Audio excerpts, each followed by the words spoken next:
السلام علیکم، ہمارے یوٹیوب چینل خوابوں کی تعبیر میں خوش آمدید۔ ہم جو بھی تعبیریں آپ احباب کی گوش گزار کرتے ہیں وہ تمام کی تمام نامور معبر حضرات کی بیان کرنا ہے، اور ہماری یہ کوشش ہوتی ہے کہ ہم آسان سلیس مگر اسی مطلب و تشریح کے ساتھ بیان کر دیں۔ تو آئیے آج ہم بات کریں گے کہ خواب میں حجر اسود دیکھنا، اس کا بوسہ لینا یا آب زمزم پینا کیسا ہے۔ اس حوالے سے حضرت ابراہیم کرمانی رحمہ اللہ فرماتے ہیں کہ اگر کوئی شخص دیکھے کہ حجر اسود کو وہ بوسہ دیتا ہے اور اس پر منہ ملتا ہے تو اس بات کی دلیل ہے کہ اس کے دین کی خیر و اصلاح ہوگی، زیادہ خیر ہوگی، زیادہ صلاح ہوگی، اور وہ شخص اہل علم سے ملے گا۔ اسی حوالے سے ابن سیرین رحمہ اللہ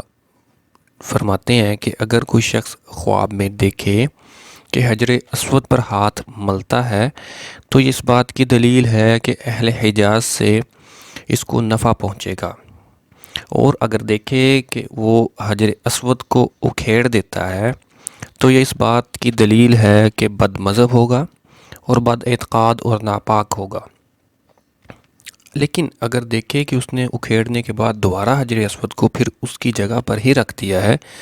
تو اس بات کی دلیل ہے کہ پھر دوبارہ وہ راہ راست پر آ جائے گا، اور اگر وہ دیکھے کہ اس نے آب زمزم پیا ہے تو دلیل ہے کہ اس کی کوئی بھی کھوئی ہوئی چیز واپس اس کو ملے گی جو اس کے دل میں ہے۔ واللہ اعلم بالصواب۔